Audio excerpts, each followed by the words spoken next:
Hello, ladies and gentlemen. Welcome to Scoville School. Today's episode, we are in Acadia, Maine, at, you guessed it, Anemone Cave. This is a beautiful tide spooling spot with some great invertebrates, as well as some great intertidal species. Here we go. There's people looking at us from up there. They want to join, they want to enroll. We do not provide student aid here at Scoville School. So as you can see, some great, beautiful scenery here.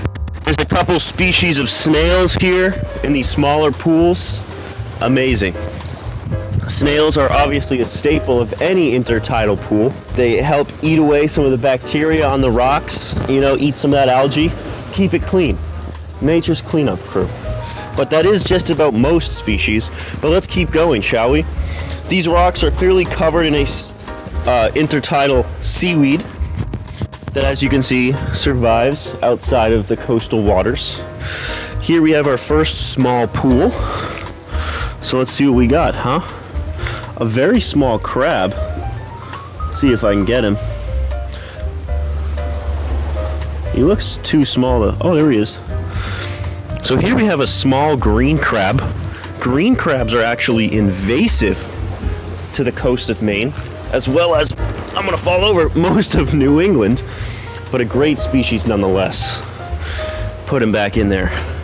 Here we clearly have a couple different seaweeds, some more different plants. Let's see if we got anything else in here. Not much, but a beautiful little ecosystem in just a puddle. Let's keep moving. My favorite part of any tide pooling. What's this? A bag? With hot sauce? Of course, ladies and gentlemen, it wouldn't be a Scoville School field trip without a little bit of heat, without a couple of Scovilles. So today, when we do these tide pooling, we're gonna be eating Maine man flavors. Habanero and blueberry. It being a Maine trip, we had to grab lobster candy. Because that's what we're gonna eat our hot sauce after, on top of. Here we go. Put a nice dollop on there, let's try this. Usually I'd be concerned with hot sauce and sweets, but as this is a blueberry sweetened hot sauce, oh boy, it might just taste delicious.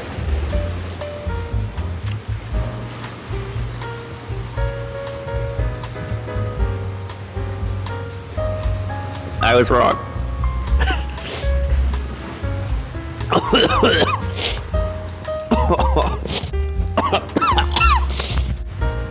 Those flavors mix like water and oil. All right. Oh, all right. Let's get to tide pooling. Oh yeah, why not? This tastes so good. I just want seconds.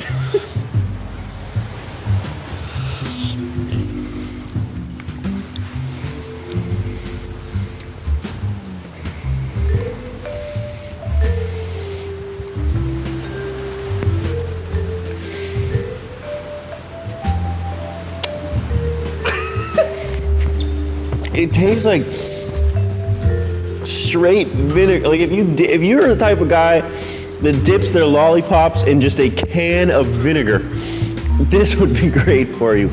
Scoville's, I'm getting some slight heat, more of a sweetness.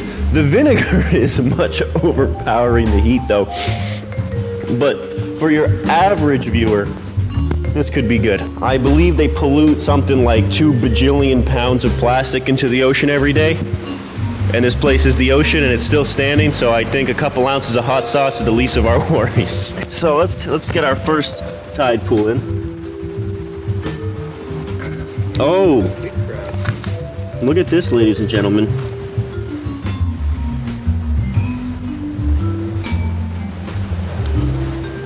He's grabbing on, man. So here we have a nice native shore crab. These guys are what you want to see. Usually you're going to see Japanese shore crabs as well as green crabs over here that have just their population.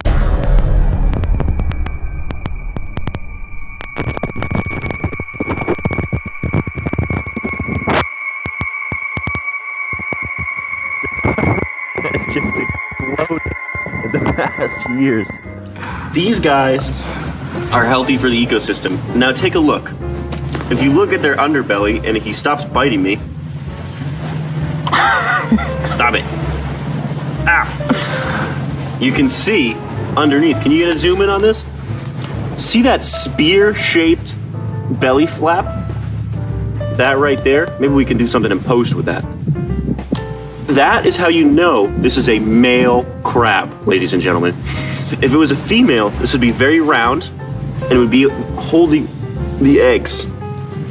Now this is Jacob the crab. Let's put Jacob the crab back and keep looking. A couple small green crabs. Let's get those out for you. So this is a perfect example of what you don't want to see. This is a green crab, invasive to the eastern coast.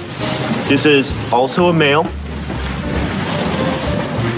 and they just are much superior in their ability to reproduce and survive in our eastern coast environment. Oh, another crab, great little guy, hanging out. A couple more crabs, some sand fleas, definitely, yeah. A lot of sand fleas over here. Okay, our first anemone. That right there is a beautiful anemone. Look how reactive it is. Now watch this. This is the cool thing about anemones. I'm gonna try not to disturb it too much. See how it moves? That's alive, ladies and gentlemen. Now they'll filter feed the water, get everything they need to live right there. And for all you movie lovers out there, that is indeed the same, not the same species, but an anemone is what Nemo lived in. Until, of course, he lived in a fish tank. Now, hopefully we'll be able to find a couple starfish. I don't think there's too many starfish here at this cave, but you're mainly going to find them by flipping rocks, as we know. You ever seen SpongeBob? Patrick Star lives under a rock for a reason. I do not believe I see any pineapples, so we might be out of luck for SpongeBob. Grab them. Okay. Ow. Okay. Look at that, ladies and gentlemen. That's a classic green sea urchin, non-venomous. These guys are native here, I think, something like that. But you'll see these all over the place. These are beautiful. You know, a lot of people get scared of these guys, mainly because of Surf's Up. When he steps on the fire urchin. This guy was dancing on me. This is not a fire urchin. You don't gotta pee on your foot like in the Penguin movie, okay? Here you can see that he has, look at this. He can move these spikes individually. Every single one has its own muscle. As well as if you look at the bottom, go into its mouth. It's a little beak, similar to that of the beak of the Kraken from Pirates of the Caribbean. He also has very small tube feet, if you can see them. But look at that, look at him move. Look at him move from the light. He sees the light, he wants to escape it. Wow. Look at that, huh? Look at him moving. These guys are, of course, imperative to the ecosystem here in Maine. Now, a fun fact about these guys is that otters actually eat these guys. They'll kill them, they'll smash them with a rock and open them up. But as otter populations decline, these sea urchins, their population has exploded. So you'll see videos of divers going down with these fork-like objects and just going to town, raking them all up. And people say, why are they killing them like that? They're not, they're doing the otter's job. So here we have, as I said earlier, SpongeBob, a little sea sponge. There's gonna be a lot of this stuff in this cave. I don't know the exact species, but there does seem to be some sort of filtering sea sponge. As you can see those tubulars.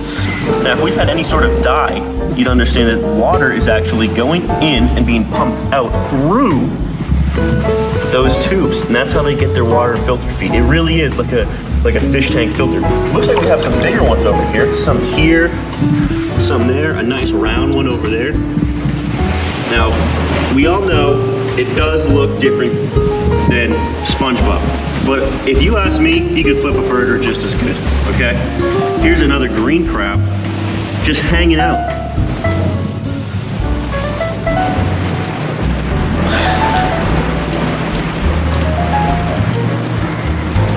Yep. Just as before, this is also a green sea urchin. They do have these black stripes on them, but it is the same species. I forget the species of these little snail guys that hang out. They're not actually snails. They grow on the rocks, will stay there their whole life. Look at this. Beautiful creature. Let's see what else we can find. Let's move farther into the cave and see what happens. Go. Oh, crab. I don't want to disturb these rocks too much, but I would like to get a nice look. Okay, there we go. That gray blob right there is another species of anemone here in Anemone Cave. Again, don't know the exact species, but we'll find that later. But look at him, just hanging out. They really like the dark back here, it seems like. Wow. Okay, these rocks get slippery here. All right, every great adventure has its slip on the slippery algae rocks.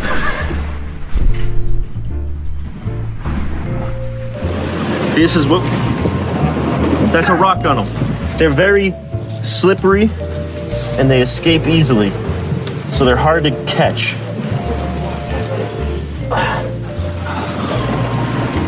There he is. He's okay, he's okay. They just, when they're dried out like this on land, they are an intertidal species, so they can live out of the water for quite some time.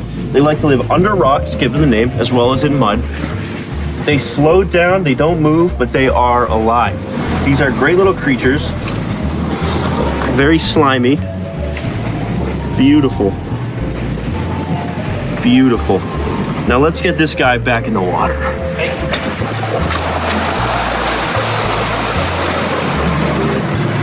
My hand is covered in rock gunnel mucus. Wash that off. Oh, what an amazing find here in Anemone Cave. Okay, shit. So this right here is a beautiful common starfish, native here to the eastern coast of Maine. This is a special specimen though. You've been told that starfish can regrow over lost limbs. Well, this is a great example of that. Clearly, this was a limb from a larger starfish at one point, fell off, and began to grow a new body. Wow, that is crazy. You can see the other limbs are very small in comparison due to the fact that they're fairly new. Now, starfish have what we call tube feet, similar to a sea urchin. When you look at the bottom of this, you're gonna think, wow, that's like a sea urchin. So here we go, let's get a close-up on this. Look at those tube feet. They have a beak in the middle. They have thousands of those tube feet that suction to all different kinds of rocks. They'll grab to anything. They'll even grab to me if I let them sit here for a little bit. Let's try it. Now, they're gonna live on rocks, as we said, Patrick Starr, but that's mainly because these tube feet can't grasp to sand, as the sand's just gonna get washed away. This allows them to hang onto the rocks and eat all the stuff that's off them. Wow, I can feel them moving. That's cool. You don't think of them as movable creatures, but they really are. They are very fascinating. So watch this as I pull them off. Okay, it didn't stick that much. But look at those feet move. Really get in there. You gotta zoom in. Look at them move. That is so cool.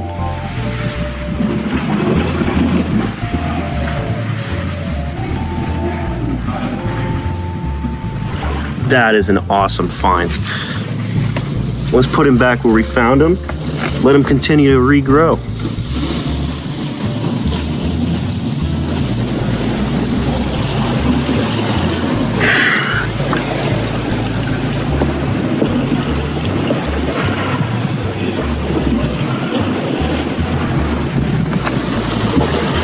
Keep on learning. Today we have another starfish. Now, like I said, I don't know the exact species of this. It looks to be a common starfish with some cool coloration.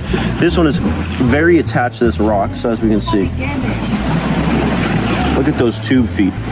Look at that. I'm not going to disturb him. We can get a great view of him here. See, he lost this limb. As you can see, they're not even. They do grow evenly. So It's clearly been taken off by a predator, and they're meant to be able to fall off, and they can regrow. Look at that. Two. Anemone Cave, ladies and gentlemen. Ladies and gentlemen, we found it. Our third Patrick Star. This one has most of its limbs. Let me give him to my buddy here, my teacher's assistant.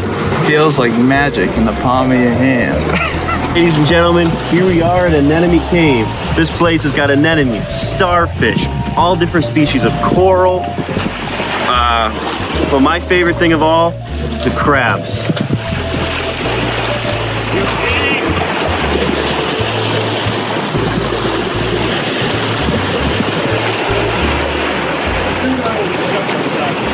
They're even in your pockets.